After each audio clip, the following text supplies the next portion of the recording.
Gostaria de parabenizar a fala do nosso querido Elder Rodrigues. Eu acredito realmente que a coleta de dados empíricos acrescentem muito para a investigação dos nossos objetos de pesquisa, então gostaria de te parabenizar pelo seu cuidado, pela sua diligência em realmente confirmar, né, todas as suas proposições com todos esses dados que nos trazem quais foram os impactos, né, de todas as angústias e os medos da pandemia da Covid-19, inclusive nas perspectivas a respeito dos registros sucessórios. Então, gostaria de deixar aqui o registro do meu parabéns.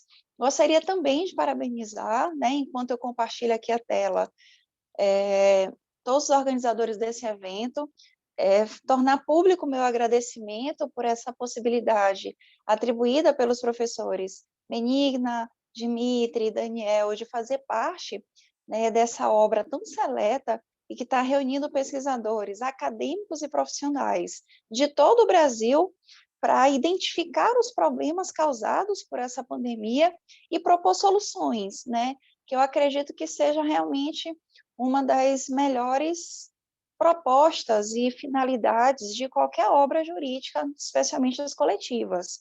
E a mim me competiu trabalhar um tema que eu já vinha, né, discutindo no âmbito do meu doutorado em Direito, finalizado no meio da pandemia, que é em agosto de 2020, que foi justamente trabalhar o problema da alienação parental. Então, quando eu recebi esse honroso convite de fazer parte, né, dessa coletânea, eu aproveitei um pouco das investigações acadêmicas que eu já estava empreendendo a respeito de um, um incômodo científico que eu tenho. E esse incômodo diz justamente respeito a uma certa confusão existente no Brasil entre questões relacionadas à guarda, à convivência familiar e à autoridade parental. Então, é por isso que, nesses breves momentos aqui que nós teremos de conversa, eu queria trazer para vocês uma possibilidade sociojurídica de se reinterpretar muitos conceitos jurídicos que a pandemia realmente veio reforçar a necessidade dessa atualização.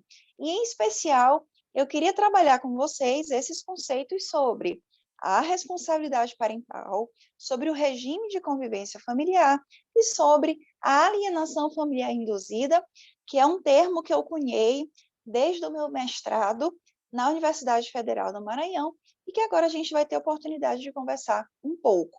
Então, basicamente, a estrutura do meu trabalho está dividida em dois tópicos.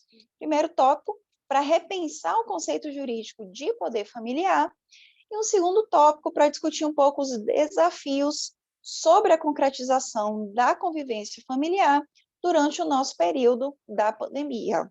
E por que eu faço essa proposta?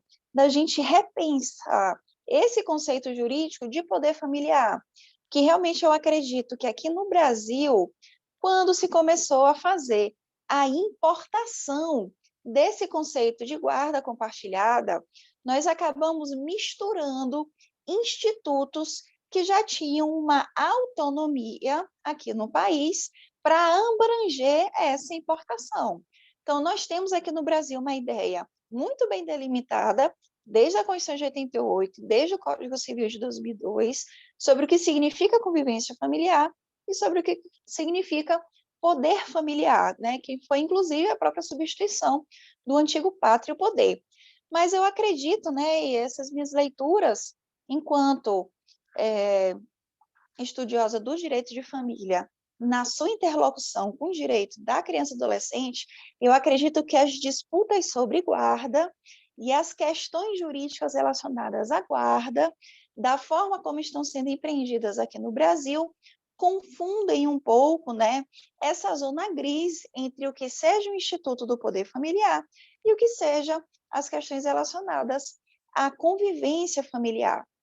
E aí o que eu queria que a gente firmasse como premissa é de que aqui no Brasil, o nosso Código Civil de 2002, ele já tinha representado a superação de um paradigma. Antes, no Código Civil de 1916, o paradigma jurídico né, que nós trabalhávamos, que nós vivíamos sob, era justamente o paradigma do pátrio poder, como elemento decisório forte nas questões relacionadas a essas disputas, a essas querelas judiciais sobre o cuidado com os filhos. E o que é que representava o pátrio poder?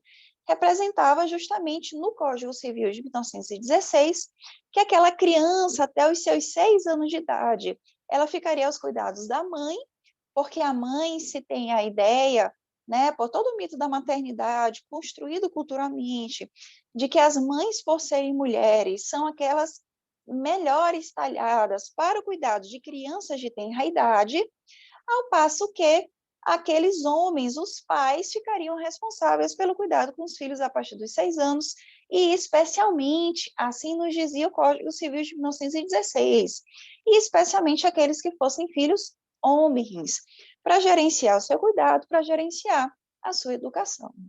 Veio o Código Civil de 2002 e o seu artigo 1579, inclusive, nos traz expressamente que, diferente do modelo jurídico do Código Civil de 1916, o divórcio não modificará os direitos e deveres dos pais em relação aos filhos.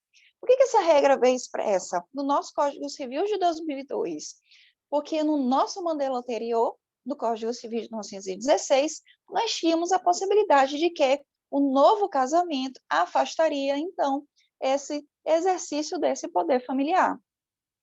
Além disso, o parágrafo único do 1579, ele nos traz: novo casamento de qualquer dos pais ou de ambos não poderá importar restrições aos direitos e deveres previstos nesse artigo.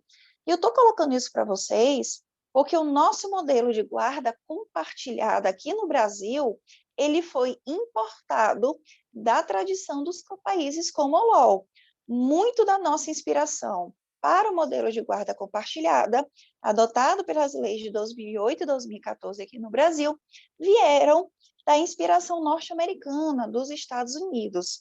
Mas a gente precisa fazer uma certa retrospectiva histórica para entender por que que lá, nesses países de raiz como o LOL, eles tiveram a necessidade de criar esse Instituto Guarda Compartilhada e por que que aqui no Brasil a gente agora faz a reflexão de que talvez não teria sido necessário criar um novo nome jurídico, mas sim adequar, aperfeiçoar a regulamentação que a gente já tinha. Eu digo isso porque nesses países de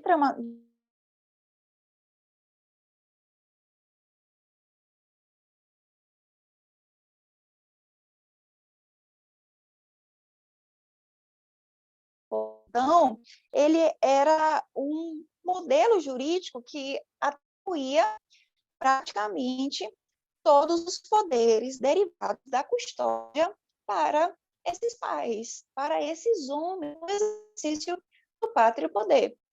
As mulheres, né, se atribuíam respeito pela função materna, mas elas não recebiam essa possibilidade, né, como existia, como era dada aos homens, de todos os atributos e direitos dessa responsabilidade parental.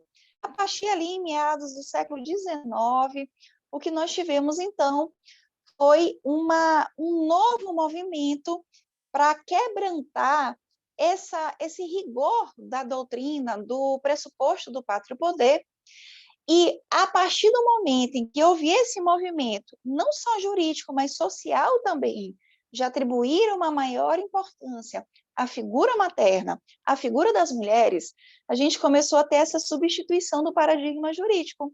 Nós saímos do paradigma do pátrio poder e nós começamos, então, a ter um novo paradigma construído, que foi o paradigma do tender years, ou o paradigma da tenra infância.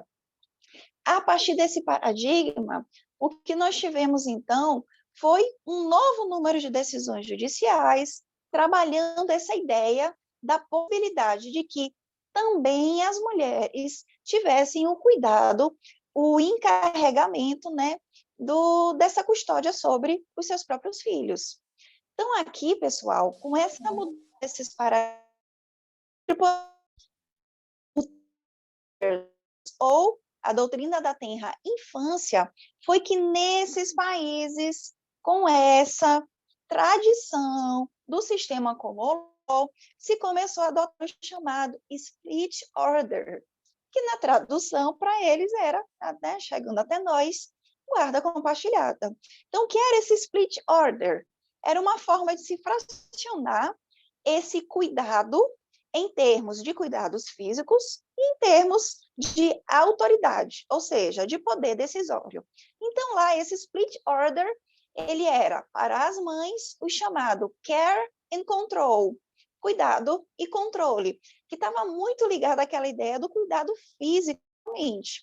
Já para os pais, ficava o custody, a custódia, que era justamente o poder decisório. Tanto é, pessoal, que lá nos Estados Unidos, a ideia é que uma criança ela não poderia transitar entre dois lares, porque isso poderia acarretar problemas para essa criança, dela se ver ali inserida numa falta de rotina, de se ver inserida em todos os conflitos domésticos, na contraposição de vontades desse pai e dessa mãe. Então, existia realmente no próprio regramento jurídico, especialmente dos Estados Unidos, mas também da Inglaterra, a regra do only one, né? Que era a regra de um. A criança ela precisa ter apenas um lar de referência e a criança vai ter até apenas um genitor de referência para fazer todos esses cuidados. Ideia essa, pessoal, que se vocês me perguntarem, eu não sei de onde os juízes tiraram. O que para a psicologia, especialmente a psicologia infantil, hoje nós já sabemos, desse conhecimento científico, de que o mais importante na vida de uma criança é o contínuo, e especialmente o contínuo, a continuidade do seu afeto.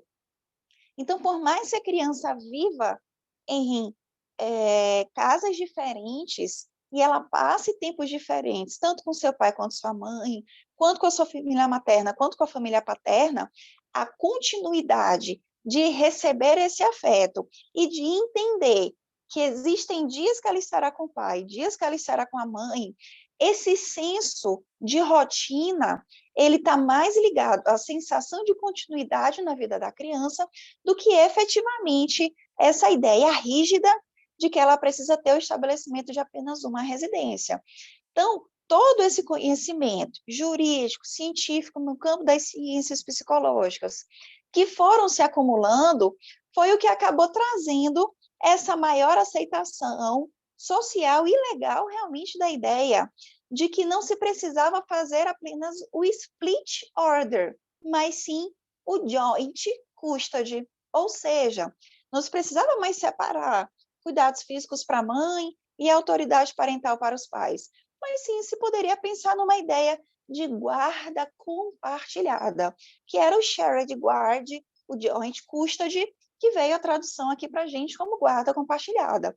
Isso, pessoal, seguindo o movimento feminista, seguindo o movimento de maior ingresso das mulheres no mercado de trabalho e também trazendo de um movimento inverso com que os homens tivessem uma maior participação na vida doméstica. Então, tudo isso acabou sendo esse caldo cultural, esse cenário sociológico perfeito para as mudanças no próprio caráter decisório, no próprio caráter das decisões judiciais. E no meu artigo eu trabalho aqui alguns casos, né, alguns cases de repercussão que acabaram cimentando essa ideia de uma guarda unilateral, da inviabilidade de compartilhamento, não só da convivência física, como também da autoridade parental em relação às crianças e os adolescentes, em relação a essa guarda comum. Então, pessoal, essa ideia de compartilhar uma guarda era importante nos Estados Unidos, na Inglaterra, nesses países de tradição comolol, né? Justamente porque lá a guarda unilateral ela representava essa autoridade exclusiva sobre a figura dos filhos. Aqui no Brasil, a gente já teve o spoiler ali do Código Civil que eu coloquei, que era diferente, né? É diferente aqui no Brasil.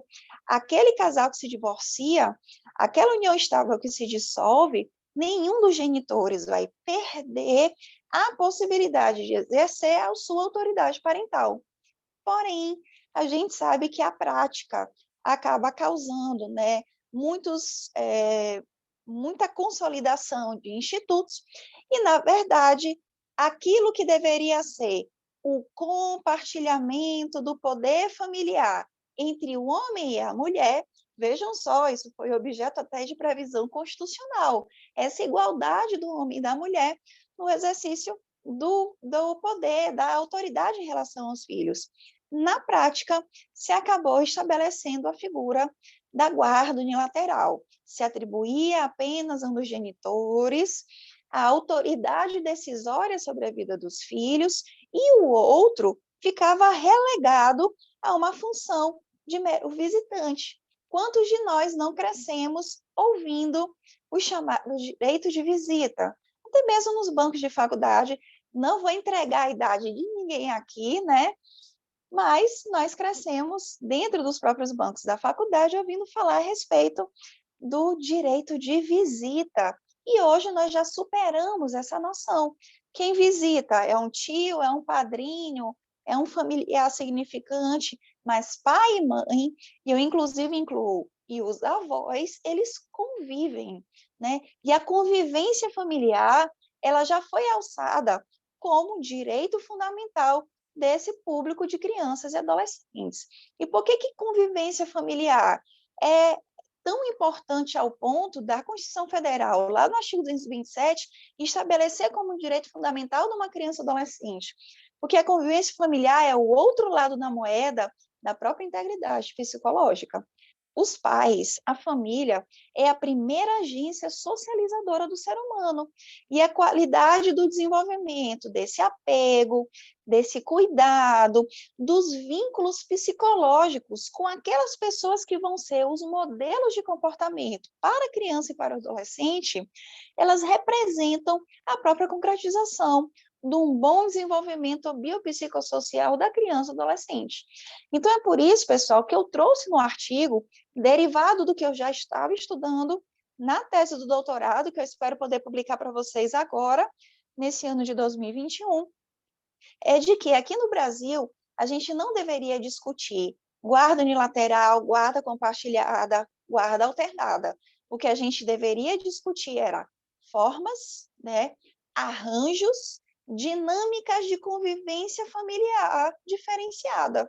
Se houver a necessidade de uma residência exclusiva, porque, por exemplo, aquele é um pai que mora em outro estado, aquela é uma mãe que está morando em outro país para estudar, por exemplo, o que se precisa estabelecer a ampla possibilidade de exercício da responsabilidade parental, leia-se poder familiar, mas esse regime de convivência, ele vai sofrer alteração, ele precisa sofrer modulação, já que é um casal que não reside mais no mesmo endereço, que não reside na mesma cidade, que não reside mais no mesmo país. Então, a ideia que eu gostaria de trazer era justamente essa, que nós possamos aperfeiçoar. É uma frase que eu sempre gosto de dizer, os nomes importam, e os nomes importam muito mais para o direito, porque esses nomes vão produzir consequências jurídicas, esses nomes vão implicar em efeitos jurídicos. Então, eu acredito que hoje a gente precisa parar de falar de poder familiar, que tem toda aquela hierarquia, né, dos pais em relação aos filhos, mas hoje nós sabemos que os próprios filhos são sujeitos de direitos. Então, eu acredito que poder familiar já poderia dar passagem para o termo responsabilidade parental. Assim como eu acredito que essas disputas de guarda deveriam, então, ser ressignificadas para modelos de regimes de convivência, arranjos dos regimes de convivência familiar. E por que eu estou trazendo tudo isso, né? Porque desse momento de pandemia, em que naturalmente o distanciamento social se impôs e os casais separados e os próprios casais juntos precisaram, então, rever o que é que significa ser pai, o que é que significa ser mãe. A pandemia ela trouxe o retorno dessa noção de parentalidade como uma responsabilidade, como um dever humanitário de formar as próximas gerações, mais até do que a ideia de a autoridade. Então, independente dessa qualificação jurídica que a gente vai atribuir para a guarda, se unilateral, se alternada, se compartilhada, a ideia que a gente teve fortalecida na pandemia é de que manter a qualidade da convivência familiar de crianças e adolescentes com todos os familiares que sejam significantes é vital para a própria saúde do seu desenvolvimento biopsicossocial. E não só isso, a saúde mental desses próprios genitores, que além de tudo, de todas as angústias e problemas derivados do trabalho, do home office, de manter o emprego, de manter a casa, agora ser pai e mãe na pandemia está representando o exercício desse encargo de parentalidade 24 horas por dia. Vocês já pararam para pensar nisso? Eu estou me delongando um pouco, pessoal, porque como a gente ficou bem adiantado da hora, e eu acho que vocês nem perceberam que eu adoro falar, né, sobre esses temas, então é por isso que eu estou esticando mais um pouquinho, mas já estou me encaminhando aqui para o fim, tá? Só para avisar aí a nossa querida Benigna e também a nossa querida Teila, que vão suceder aqui a minha participação, tá bom? Então, o que acontece, pessoal? A partir da pandemia, a gente parou de ter a terceirização do exercício da parentalidade. Então, todo pai e mãe tem que fazer o cafezinho de manhã, depois vai ter que arrumar a roupinha da escola, depois vai ter que fazer as atividades, vai ter que acompanhar a videoaula, depois vai fazer o almoço, vai lavar, pessoal, a panela do almoço.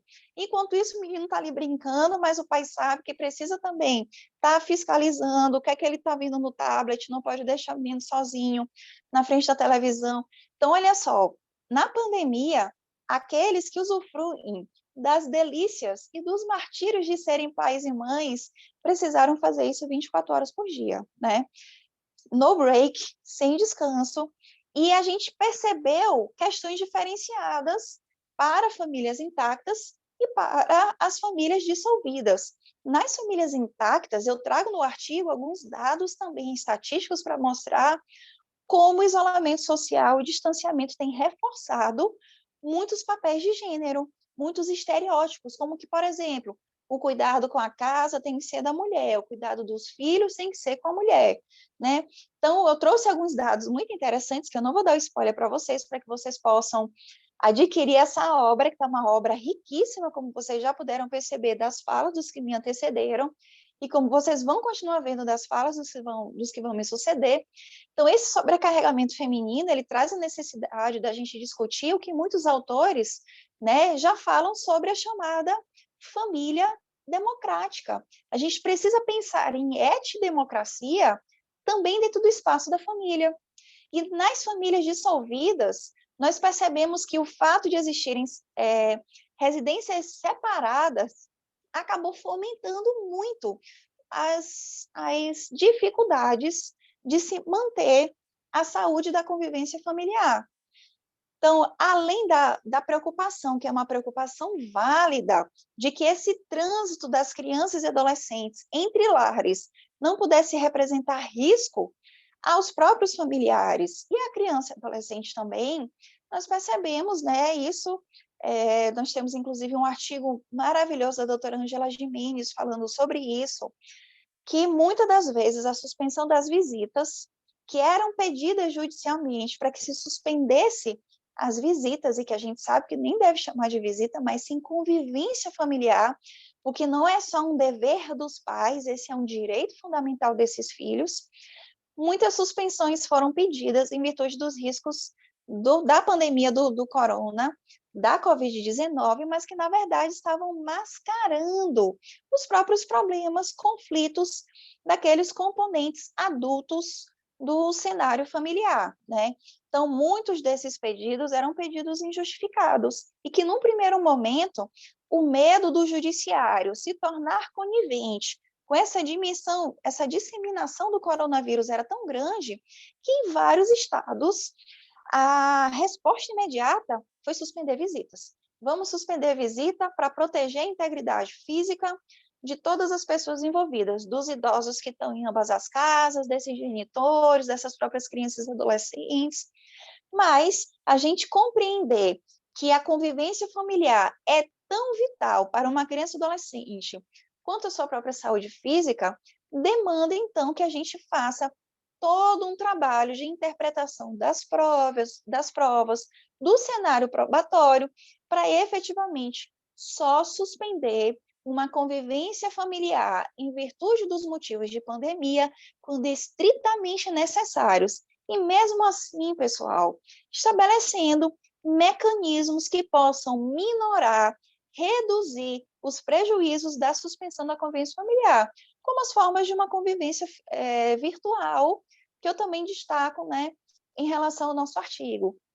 Então, eu gostaria de encerrar aqui essa minha fala, que já se estendeu demais, né, fazendo essa reflexão de que se a gente pode trazer um legado positivo da pandemia, é justamente reafirmar a importância, né, da responsabilidade parental como uma própria moeda de aquisição de um futuro próspero, equilibrado, de um desenvolvimento sadio dessas crianças e desses adolescentes que já estão inseridos nessa pandemia com tantas perdas para o seu próprio processo de desenvolvimento humano.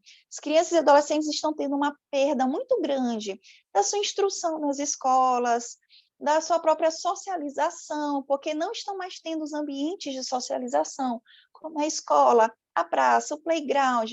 Então, é muito importante que a gente entenda que a convivência familiar e a saúde da convivência familiar, elas são um último pilar que não pode, né, ser maliciosamente rompido dentro desse período da pandemia.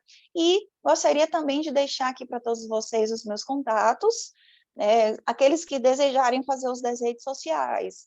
O meu Instagram, que é o @profa Bruna Barbieri. Estou sempre postando matérias interessantes sobre essas minhas linhas de pesquisa, aviso sobre esses eventos, como esse maravilhoso evento de hoje, e convidar aqueles que tiverem interesse em conhecer um pouco mais dos meus artigos, né? Eles estão disponíveis em PDF no meu perfil do www.academia.edu.